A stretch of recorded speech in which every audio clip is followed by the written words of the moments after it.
Hello and welcome to this Checkmate in 2 chess puzzle. This one was created by C.H. Wheeler in 1876. See that black has the king straddling the two rooks with their pawn above them. White has the king with two rooks, two knights and a bishop, all ready to move in and attack the king. It's white's turn to go. Can you see the checkmate in 2 moves? If you move the bishop to c4, the king is forced to take the rook on f5.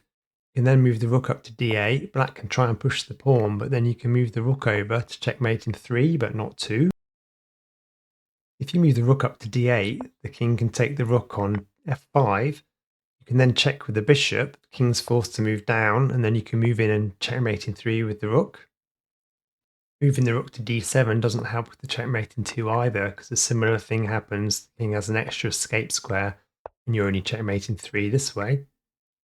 Bishop to h5 doesn't look a great move, but it's actually another forced checkmate in 3, but not 2, by doing a couple of follow-ups with the knight like this.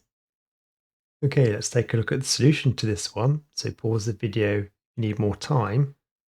What you actually need to do is move the king to e3. Then if black takes the rook on d5, you can move the bishop to c4 to checkmate in 2. If the king takes the rook on f5, you can then move the bishop to g4 to checkmate the king in 2. Okay, that's in this video. Please like and subscribe, and I'll see you next time.